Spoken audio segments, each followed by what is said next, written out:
Assalamualaikum warahmatullahi wabarakatuh.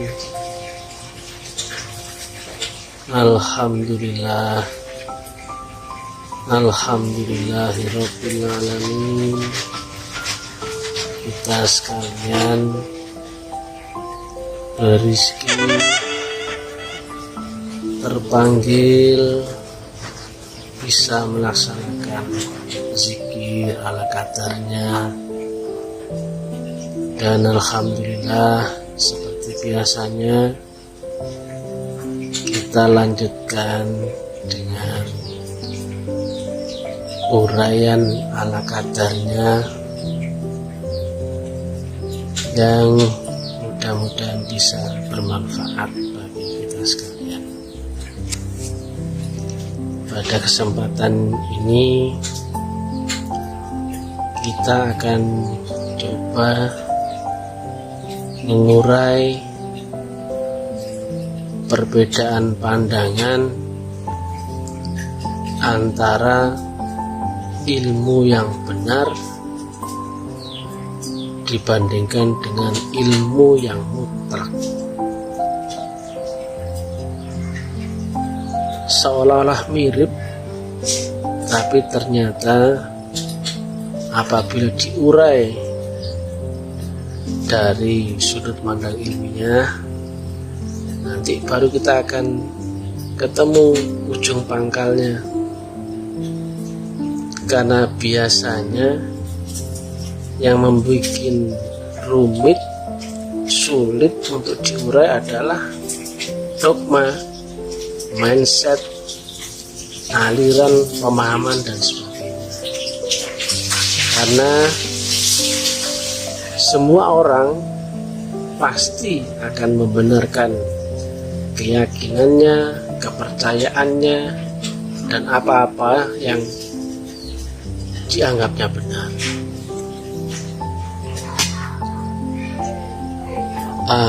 Kebenaran seseorang itu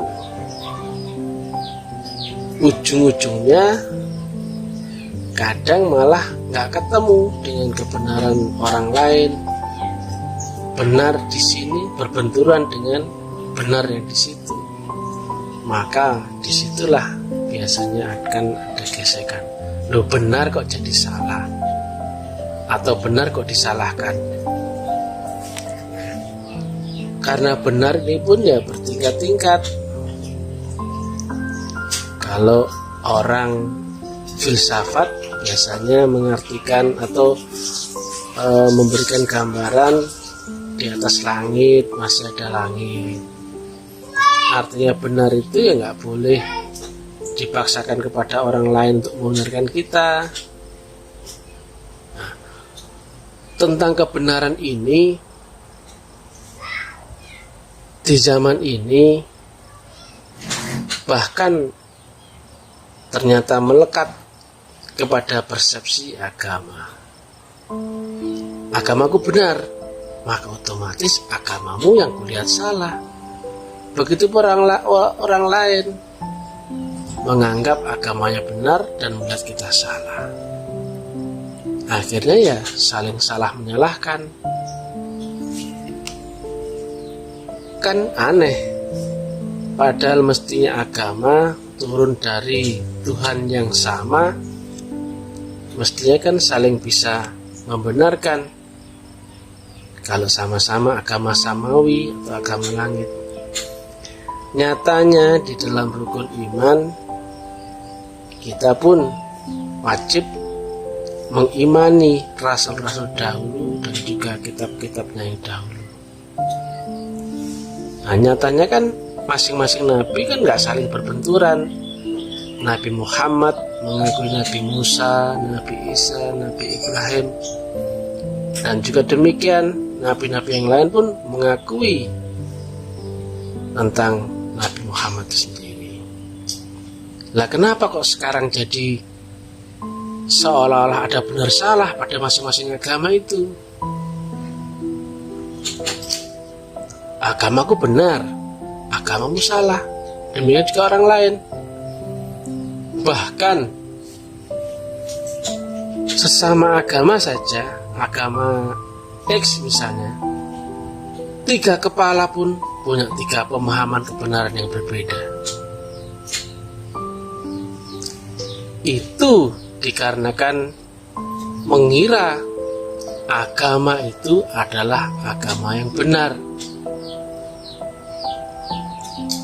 Padahal benar itu ya relatif, artinya mengikuti takaran kadar kemampuan masing-masing orang untuk menerima kebenaran itu sendiri. Kalau mencari yang baik dan benar, pasti ada yang lebih lagi. Oh, itu ada lebih baik, lebih benar lagi. Oh, itu lagi, ada lagi, dan seterusnya. Nggak akan ada ujungnya, karena akan mengikuti sifat kerelatifan manusia. Padahal mestinya agama itu turun dari yang maha mutlak, maka sifatnya mutlak. Jika turun dari yang maha mutlak, maka tentunya dimutlakan juga. Jika agama itu turun dari yang maha mutlak, maka agama itu mutlak, bukan lagi agama yang benar. Karena benar kan harus cocok dengan akalnya orang, sesuai, cocok gitu. Jika mutlak, maka otomatis kedudukannya ada jauh di atas kebenaran itu sendiri. Mutlak itu pasti akan sesuai dengan dalil agama, kemudian logika, kemudian hukum eksakta, kemudian sunatullah alam semesta. Pasti masing-masing itu saling menguatkan, saling ketemu, tidak ada kontradiktifnya. Kalau dalam Islam kan dalil agama kan berupa Quran, hadis. Nah pasti semuanya saling bertanggungjawab. Kalau rumus matematikanya mutlak itu, kalau diurai dalam angka matematis, misalkan min 10 dimutlakan sama dengan plus 10 juga sama dengan 10. Artinya di alam mutlak itu sudah tidak ada lagi plus minus. Minus dan plus itu adalah persepsi manusia. Padahal ada pelajaran mutlak yang di atasnya alam relatifnya manusia, yang bahkan manusia tidak mampu membenarkan atau menyalahkan, tetapi itu mutlak turun dari sisi Allah Ta'ala. Kalau contohnya ya banyak di dalam pelajaran yang dialami nabi-nabi, ya contohnya perintah Allah untuk kepada Nabi Ibrahim untuk menyembelih anaknya, kemudian pelajaran Nabi Khidir kepada Nabi Musa, kemudian banyak hal yang itu seolah-olah kontradiktif dengan akalnya manusia. Artinya manusia sampai pada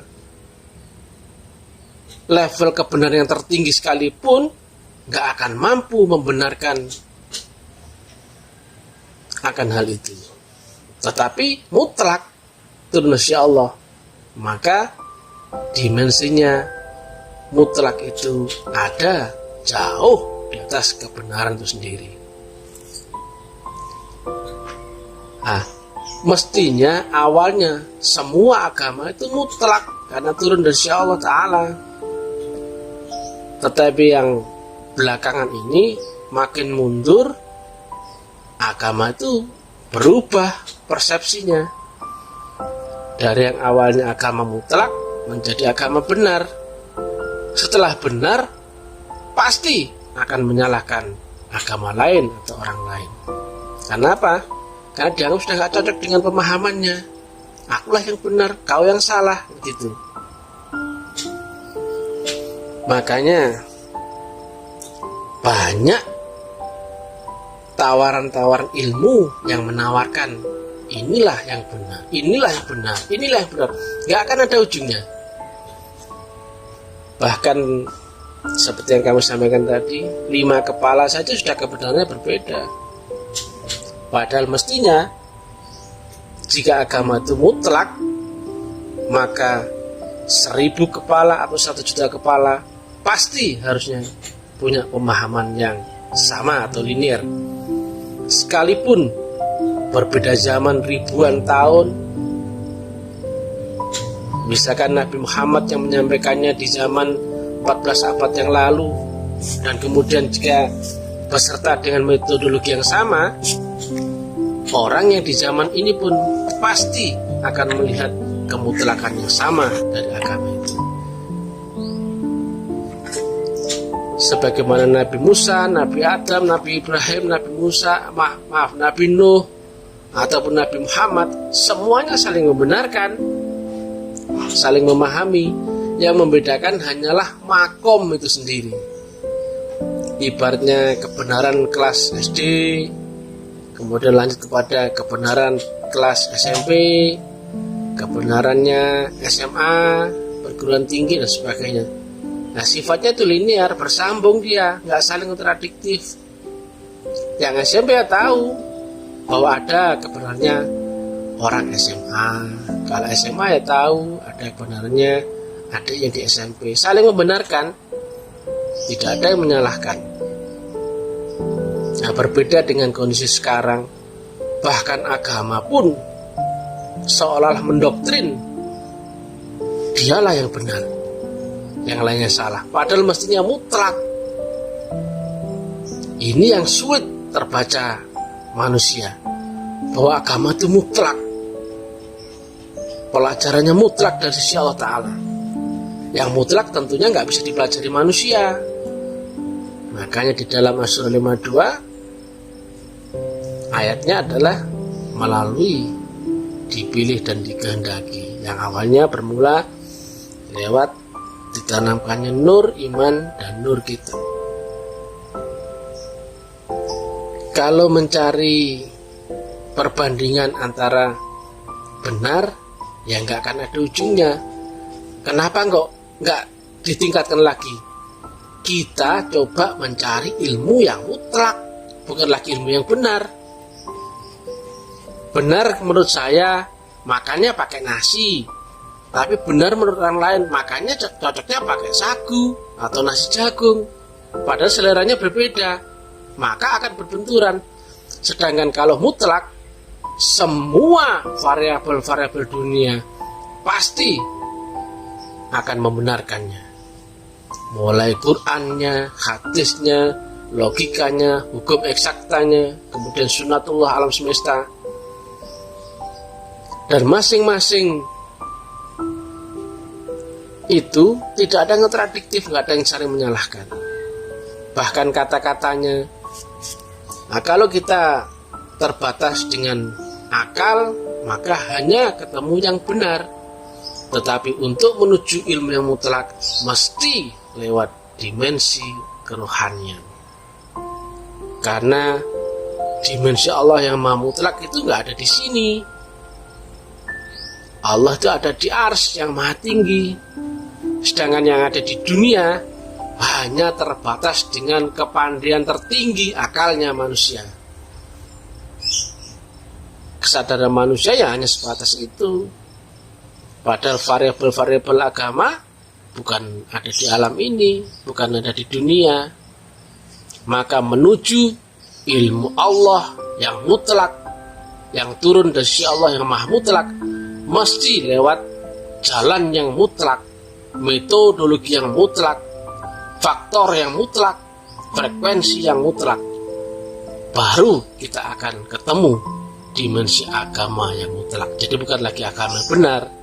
Agama yang benar pasti semuanya merasa benar, gak ada yang merasa salah. Gak mungkin orang memilih jalan hidupnya jalan yang salah. Aku mau pilih agama A karena A ini salah, kan gak mungkin. Padahal di situ pasti akan berbenturan dengan orang lain. Yang orang lain melihatnya agamanya benar, pasti orang lain pun demikian melihat kita. Orang lain adalah salah, orang lain melihat kita pun ya salah juga. Disitulah turun pemahamannya dari agama itu, mestinya turun dari yang maha mutlak menjadi agama persepsi hanya kepercayaan, hanya keyakinan, hanya dogma, hanya cocok dengan akal kita saja. Dan itu dikarenakan tidak ketemunya sambungan antara kemutlakan Allah Ta'ala dengan manusia yang relatif.